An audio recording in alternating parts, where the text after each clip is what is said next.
When people ask, how do I align my content strategy with my brand values and goals, I actually think they're asking the wrong question. Not because values aren't important, they are, but I don't start with values, I start with transformation. What transformation are you actually capable of creating? Who can you help?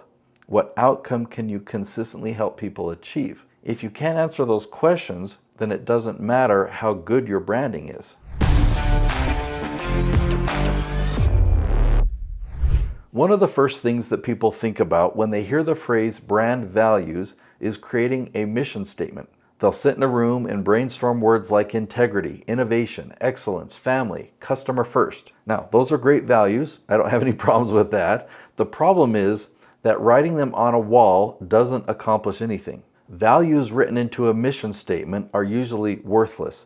Values become valuable when they're built into your company. If family is one of your values, don't just say we value family, but build your company around it. Create work hours that let people be home with their families. If integrity is one of your values, don't just put it on your website, build systems that demonstrate integrity. If customer service is one of your values, show it through follow-up, through your quality control, the way you take care of people after they become clients.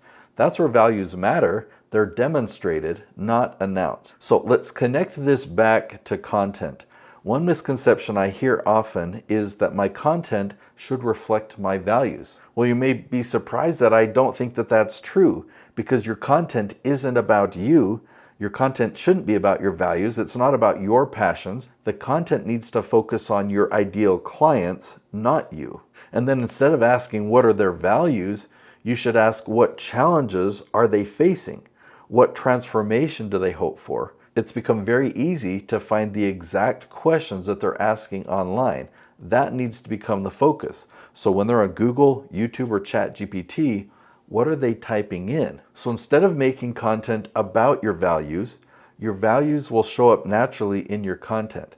Let's say you have a personal story that illustrates the answer to their question. Well, great, use that. Or let's say one of your experiences helps someone understand a principle more clearly. That's perfect. Share it that way. But the story isn't the point. The question is.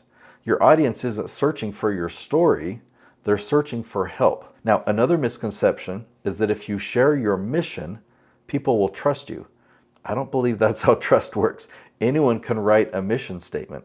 Anyone can claim that they care, but trust comes from experience. People trust you when they experience your expertise, when they see the transformation that you've created in others, when they see your case studies, when they see the results that your clients have achieved.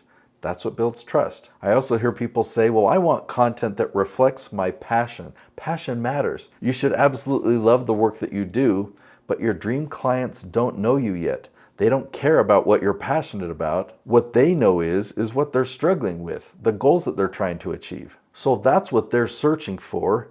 Your content should begin with their questions, not your interests. Now, another misconception is that your values define your niche, and I don't think they do. Your expertise defines your niche. The transformation you're capable of defines your niche. Who do you help? What outcome can you help them achieve? That's your niche. Your values then influence how you deliver that transformation, not what transformation you create. People talk a lot about authenticity, and I agree that it's important. You should not pretend to be somebody else. But I think it naturally will come through as you teach, as you answer questions, you share your opinions, you explain your biases, and you help people solve real problems. Your values become obvious. You don't have to announce them, people get to experience them. Now, let's talk about goals. A lot of businesses set goals around revenue, around company size, around the number of employees. Now, those goals are fine, but I think that there's a better place to start. Ask yourself this. Imagine someone hired you for $1 million to work with them for the next year. What would success for them actually look like? What transformation would you help them achieve?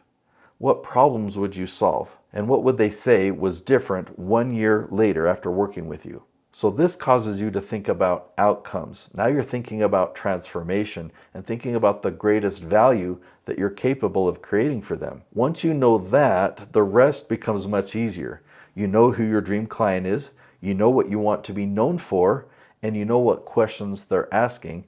So now your content strategy has direction. So when anyone asks me, how do I align my content strategy with my brand values or goals? I say start with the transformation that you can create. Identify the people that you can help most and build your content around the questions that they're already asking. Then let your values show up in how you serve them. It's not just what you say about yourself, it's how your values become real and applied. That's how your content strategy can align with this business you're trying to build. So with that understanding of content strategy and creating this transformation that you want to create in others, the next step is learning how to identify the right category to own. So that's what I cover in my next episode, Thought Leadership Starts Here. In that episode, I'm going to show you the framework that I use to identify the right audience, the right branch, and the right questions so that your content strategy aligns with this transformation that you're uniquely qualified to create. I'll see you in the next episode.